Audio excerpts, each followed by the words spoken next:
আমি একটু ভালোবাসি তোকে। পর্ব সংখ্যা ১। লেখনীতে সালমা চৌধুরী। গল্প পাঠে আমি রুহানি। ৭ বছর পর বাড়ি ফিরছে খান বংশের বড় ছেলে সাজ্জাদুল খান আবির। বাড়ি ফিরছে বললে ভুল হবে, বিদেশ থেকে দেশে ফিরছে আবির। এই ৭ বছরে খান বাড়িতে ঘটে গেছে অনেক ঘটনা, যার সাথে সশরীরে যুক্ত নেই আবির, তবে আত্মিকভাবে প্রতিটা ঘটনায় জড়িয়ে আছে সে। আবিরের বাবা চাচা ৩ জন। আবিরের বাবা সবার বড় নাম আলী আহমদ খান। তানভীরের বাবা মেঝো নাম মোজাম্মেল খান। ছোট চাচুর নাম ইকবাল খান। আবির তার বাবা মায়ের একমাত্র ছেলে। মেঝো চাচা মানে মোজাম্মেল খানের এক ছেলে এক মেয়ে। ছেলের নাম তানভীর খান, মেয়ের নাম মাহদি বা খান মেঘ। ছোট চাচার এক মেয়ে এক ছেলে, মিম আর আদি। এখনো তার এলাকায় যৌথ পরিবারগুলোর মধ্যে শ্রেষ্ঠ। বাড়ির সকলের প্রাণ যেন এক সুতোয় বাঁধা। আজ ভাই বোনের মধ্যে আবির সকলের চোখের মণি। আবিরের জন্মের পর তার বাবা মা দ্বিতীয় সন্তান নেয়ার চিন্তাই করেননি। এইচএসসি পর্যন্ত সে বাড়িতেই ছিল, সবার নয়নের মণি। আবিরের চাঞ্চল্য মেতে থাকতো খান বাড়ি। আচমকা যেন পরিবেশটা পাল্টে গিয়েছিল। 18 বছর বয়সে আবিরের হঠাৎ করে স্কলারশিপে বিদেশে পড়তে যাওয়া।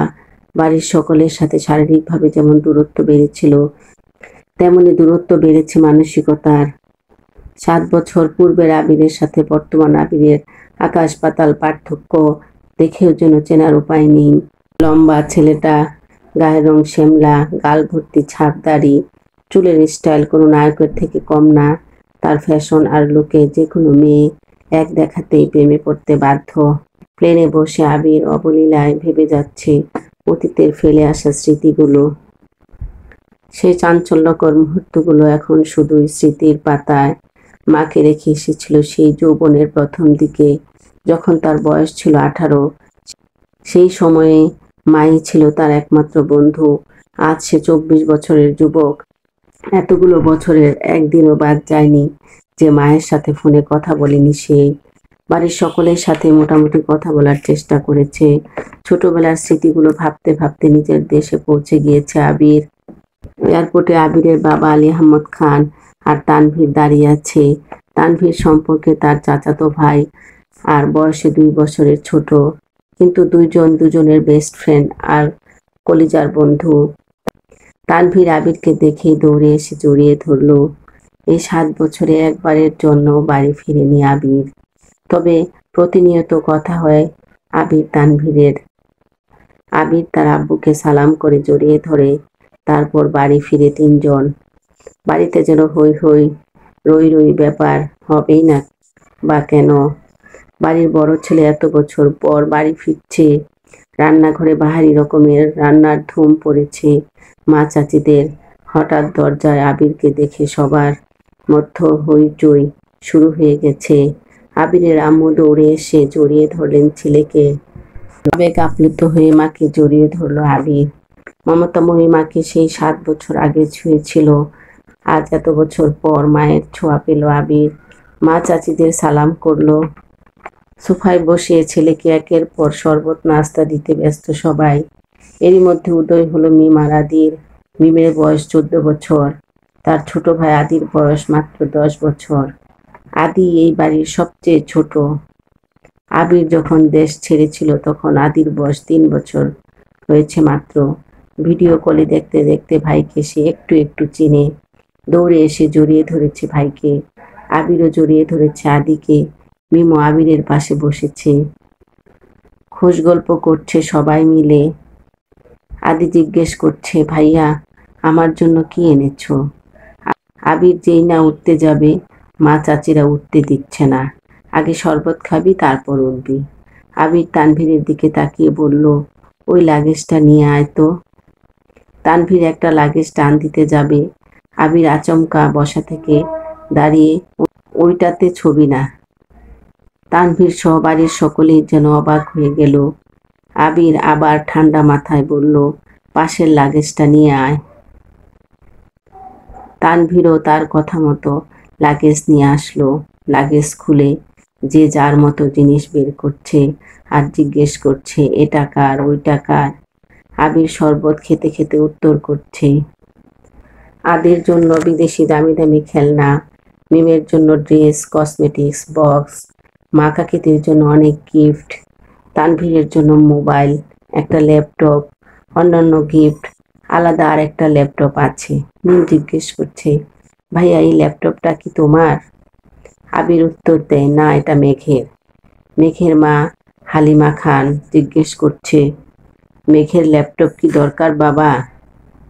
আবির, ওর তো এইচএসসি পরীক্ষা শেষ, সামনে অ্যাডমিশন টেস্ট আছে, অনেক কিছু জানার বা পড়ার দরকার আছে। মোবাইল দেখে পড়ার থেকে ল্যাপটপে সুবিধা হবে তাই নিয়ে আসলাম। মিম, আমার জন্য নিয়ে আসতা একটা। আবির অবলীলায় হেসে উত্তর দেয়, তোর 18 বছর বয়স হলে তোকেও কিনে দেব, চিন্তা করিস না। মিম খুশিতে গদগদ হয়ে বলে, ধন্যবাদ ভাইয়া। বাড়ির হইচই শুনে ঘর থেকে বের হয় ছোট চাচা ইকবাল খান।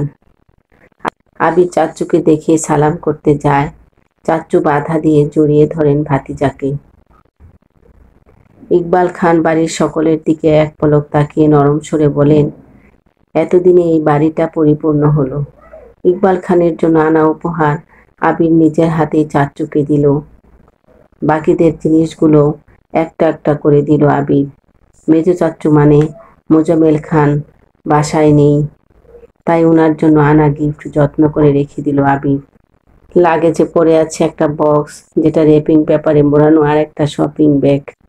আদি জিজ্ঞেস করছে, ভাইয়া ওইটা কার? আবির ল্যাপটপের পাশে বক্স আর শপিং ব্যাগটা রেখে উত্তর করলো, এগুলো মেঘকে দিয়ে দিও। আমি রুমে যাচ্ছি। ইকবাল খান এক পলক সবার দিকে তাকিয়ে জিজ্ঞেস করলো, মেঘ কোথায়? হালিমা খান উত্তর দিলেন, ও তো কোচিংয়ে গেছে, এতক্ষণে তো চলে আসার কথা।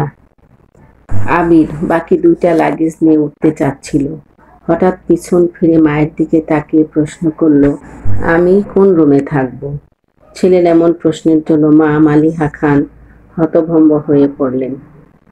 তৎক্ষণাৎ স্বাভাবিক হয়ে উত্তর করলেন, তোর রুম তো তোরই আছে, আজ সকালে পরিষ্কার করা হয়েছে। আবির কোনো কথা না বলে দুই লাগেজ নিয়ে উঠতে গেলে তানভীর এগিয়ে আসে, আমায় দাও, আমি নিয়ে যাচ্ছি। আবির একটা লাগেজ তানভীরের দিকে এগিয়ে দেয়, নিজে আরেকটা লাগেজ সযত্নে নিয়ে সিঁড়ি দিয়ে উঠতে থাকে। ততক্ষণ দরজায় এসে উপস্থিত হয় এই বাড়ির বড় মেয়ে মাহদিবা খান মেঘ। মিম মেঘকে দেখে দৌড়ে এসে বলে, আপু আপু, আবির ভাইয়া এসেছে। মেঘ সিঁড়ির দিকে তাকায়, লম্বা স্বাস্থ্যবান সুপুরুষ দেহি একজন হাতে লাগেজ নিয়ে সিঁড়ি দিয়ে উঠছে, শুধু পিছনটা দেখা যাচ্ছে। মেঘ ভিতরে ঢুকে সবার হাতে গিফট দেখে এদিক সেদিক তাকায়। ততক্ষণে আবির নিজের রুমে চলে গিয়েছে। মেঘের মা হালিমা খান মেয়ের দিকে এগিয়ে এসে, তোর জন্য গিফট এনেছে। মেঘ তাকিয়ে বলে, কি গিফট? সোফায় রাখা ল্যাপটপের দিকে চোখ পড়ে মেঘের, ছুটে যায় ল্যাপটপের কাছে। এটা কি আমার? মিম, হ্যাঁ আপু, এটা তোমার। বক্সটা আর শপিং ব্যাগটাও তোমার। ল্যাপটপটা ঘুরিয়ে ফিরিয়ে দেখছে মেঘ, যেন আকাশ কুসুম কিছু পেয়ে গেছে। তারপর শপিং ব্যাগটা একটু খুলে দেখলো দুইটা ড্রেস। মনে হচ্ছে সে ল্যাপটপ আর বক্সগুলো নিয়ে রুমের দিকে চলে যায়।